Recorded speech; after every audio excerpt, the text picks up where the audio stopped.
The story opens with a kite soaring high above a lively city, drifting wherever the wind takes it. In this city lives So-won, a bright and curious 8-year-old girl who, despite her young age, is exceptionally smart. Every day, she walks to school with her best friend, Young-suk. One morning, as So-won gets ready for school, she asks her mother to tie her hair. But her mom, overwhelmed with work and household chores, is too busy to help. Her father, noticing this, steps in and ties her hair for her. Just as So-won is about to leave, it begins to rain. Her mother offers to take her to school, but So-won, aware of how busy her mom is, insists she'll run and be there in just 3 minutes. Her mother reminds her to take the main road since it's safer.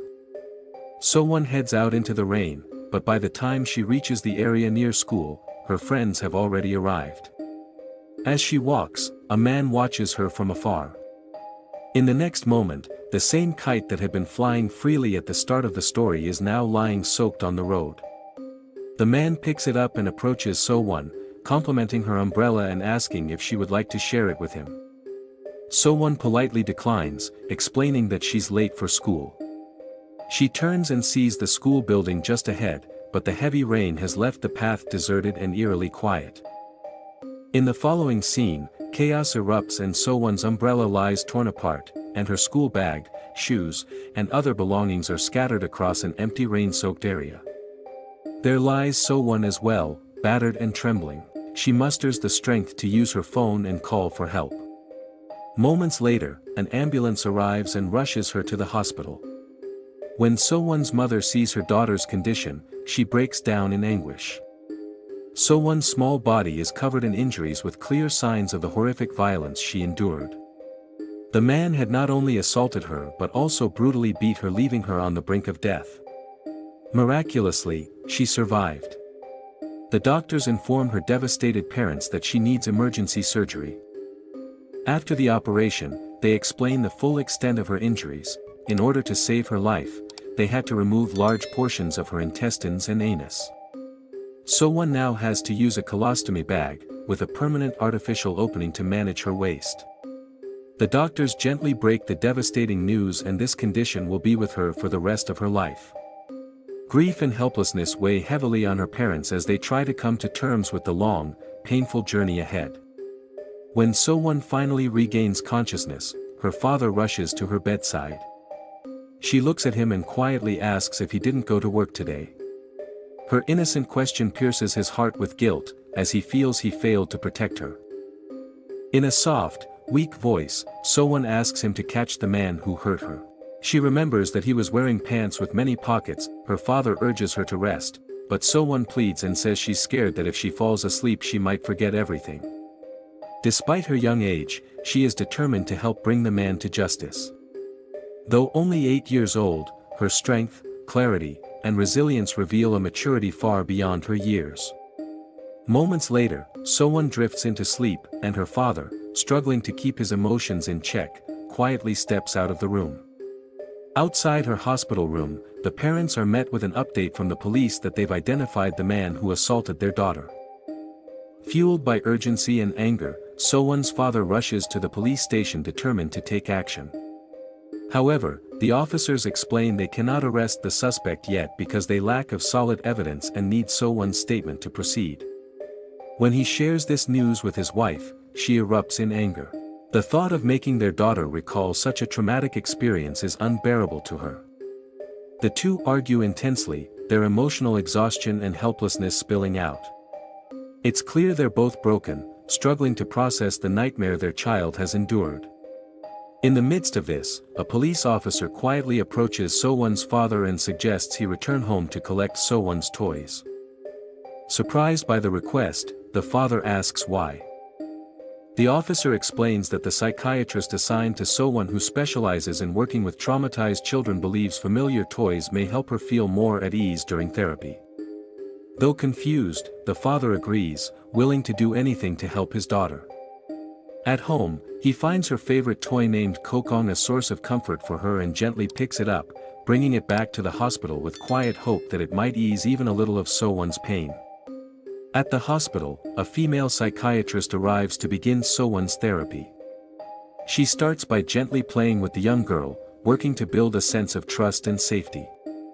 When she gives So-won her favorite toy, a small smile briefly lights up the child's face and a flicker of comfort in the midst of her trauma. As the sessions continue, So-won slowly begins to show signs of returning to her normal self. Once the psychiatrist feels So-won is a bit more at ease, she carefully begins to ask her some questions. The entire interaction is recorded by police officers, who are observing the session for investigative purposes. The psychiatrist presents So-won with photos of different individuals, one at a time. When So-won sees the image of the man who hurt her, she immediately closes her eyes in fear. The psychiatrist, recognizing this strong reaction, senses that they've found the right person. To confirm, she shows So-won a set of smaller photos and gently asks her to identify the man. With visible hesitation and trembling hands, So-won slowly raises her finger and points to the man who destroyed her life. Her brave identification gives the police the final piece of evidence they need to arrest the suspect. Before leaving, the psychiatrist speaks privately with So-won's father. She gently explains that healing both physically and emotionally will take time, and that So-won's recovery will require the full support of her family. Handing him her business card, she assures him they can reach out anytime for continued guidance and help on the long road ahead. However, So-won's mother overhears the conversation with the psychiatrist. Overcome with grief, anger, and frustration, she snatches the business card from her husband and returns it to the psychiatrist, firmly refusing any form of psychological help for her daughter. Meanwhile, the police manage to arrest the suspect, and news of the capture spreads quickly across the media. Reporters swarm the hospital, eager to cover the high-profile case. When So-won's father hears about the growing media presence, he rushes back to the hospital, determined to shield his daughter from the intrusive attention. He knows that the press, in their thirst for headlines, could easily turn the tragedy into sensational news, further traumatizing So-won. As the hospital staff begins preparing to transfer So-won to another room, reporters try to follow.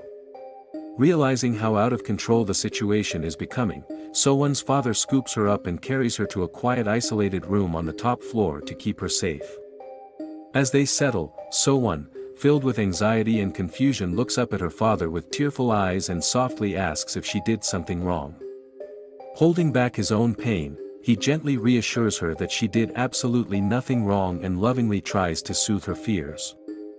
Just then, the colostomy bag attached to her body which used to manage her waist burst, spilling its contents onto the bed. Her father quickly moves to clean it and replace the bag. But as he begins to adjust her clothing to fix it, So-won suddenly suffers a severe flashback. Overwhelmed by the traumatic memories of the assault, she spirals into a panic, thrashing and crying uncontrollably. At first, her father is confused and unsure how to react.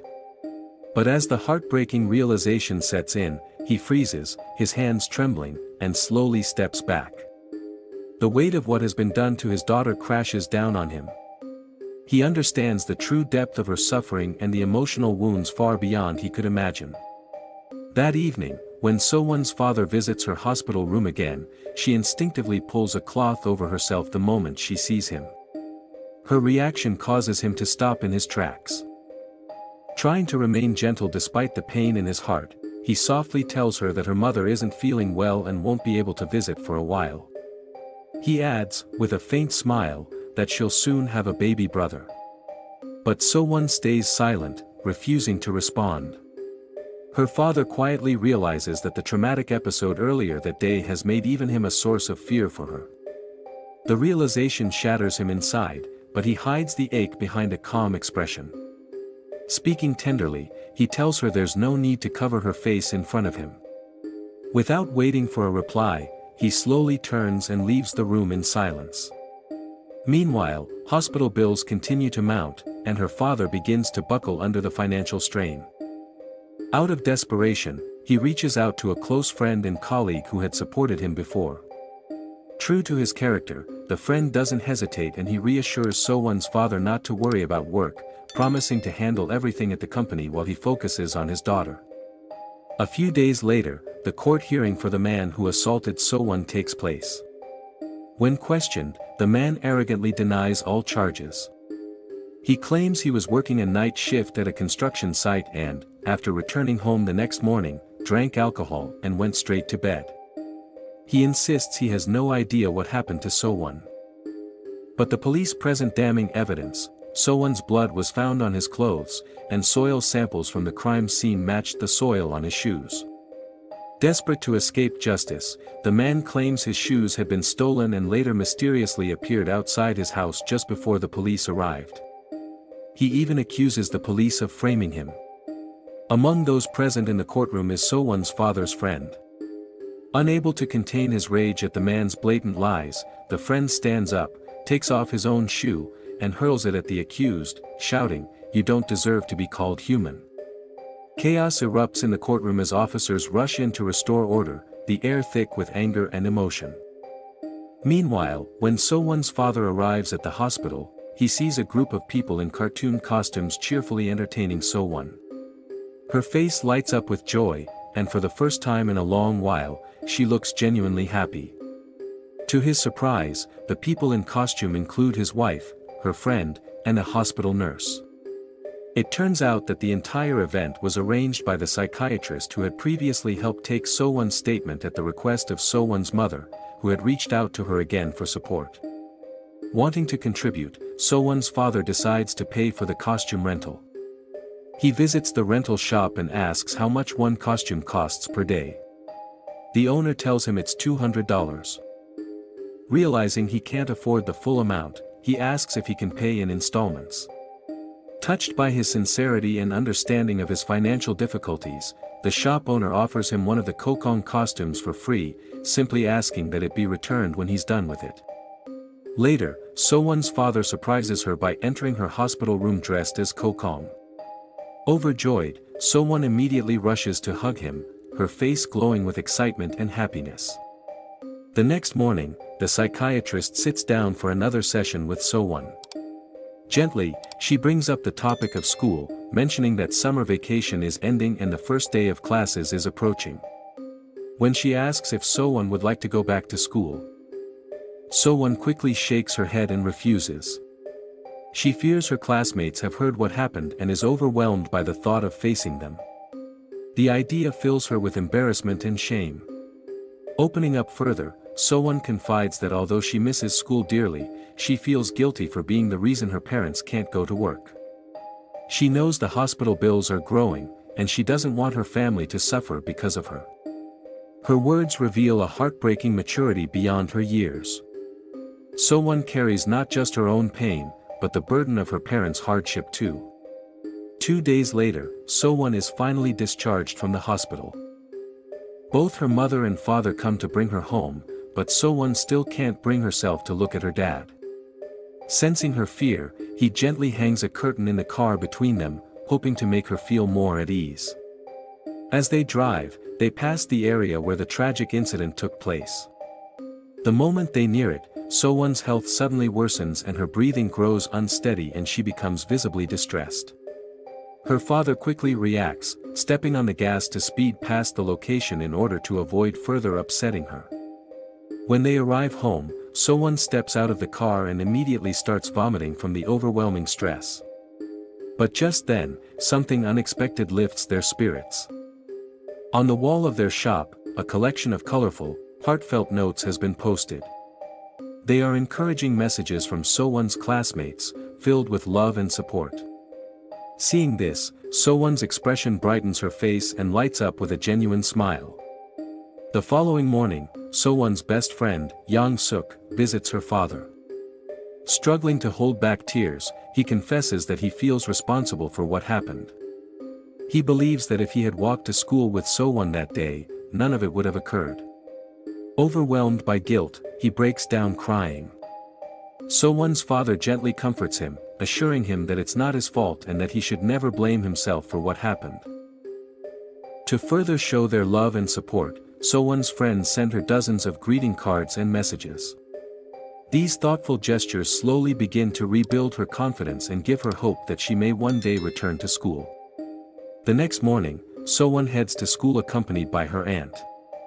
However, she quickly begins to feel uneasy because of her colostomy bag. She's anxious about how to respond if her classmates ask about it and she doesn't have an answer. As she walks, she notices some of her friends glancing at her with curious eyes, which only adds to her discomfort. Just as she starts to feel overwhelmed, her father appears, dressed in the kokong costume. His unexpected presence instantly lifts her spirits and gives her a sense of comfort and courage. From that day on, her father makes it a daily routine to follow her to school in the same costume, making sure she feels supported and never alone. He even approaches the school principal to ask for special consideration and requesting that So-won be kept at a comfortable distance from male teachers to help her feel safer. Going a step further, he buys a special bag for her waist and fills it with chocolates. This way, if her friends become curious and ask about the bag, she can proudly say it's full of treats instead of feeling embarrassed. The next day, as she walks to school, her friends ask her what's inside the bag. With confidence, So-won replies that it contains chocolates. She happily takes some out and shares them with her friends before continuing to school with Young-suk. Throughout the walk, her father is still in the kokong costume and keeps the mood light and cheerful, ensuring So-won feels supported and never alone. However, So-won soon starts to suspect that it's her dad inside the kokong costume. She tries several times to talk to Kokong, but the character remains silent. Growing curious, she brings Kokong to her mom's shop and asks if it's really her dad in the costume. Gently removes the mask, revealing So-won's father who is soaked in sweat from the heat inside the suit. Seeing him like this, tenderly wipes the sweat from his face. In that heartfelt moment, the emotional gap between them begins to close, and their bond is slowly restored. In the next scene, a police officer contacts So-won's father and asks to meet him. He informs him that the case against the suspect is weakening. The accused is now claiming to be mentally or physically unfit and has submitted a petition on those grounds. As a result, So-won may be required to testify in court. Knowing how traumatic that would be for his daughter, So-won's father feels helpless. Desperate, he goes to the prison to confront the suspect. There, the man insists he's innocent, saying only an animal could do what he's being accused of. But moments later, he offers a deal saying he'll pay any amount once he's released, even though he has no money now. Hearing this, So-won's father realizes the man clearly remembers everything and is lying about his condition. The suspect then smugly threatens him, hinting that he might do it again once he's free. Overcome with fury, So-won's father explodes in rage. Unable to contain his anger, he grabs a chair and starts smashing the glass between them, furious at the monster who harmed his daughter and now dares to threaten him again. In the next scene, we return to the courtroom where the suspect is presented again to the judge, and this time So-won is also called to testify. With courage, she identifies the man who hurt her, and the court finds him guilty. However, despite the severity of his crime, the sentence handed down is only 12 years in prison. The verdict shocks and outrages everyone in the court. Enraged, So-won's father charges toward the suspect, ready to take justice into his own hands. But just as he nears him, So-won steps forward and gently grabs her father, pleading with him to come home. Her presence and quiet strength stop him in his tracks.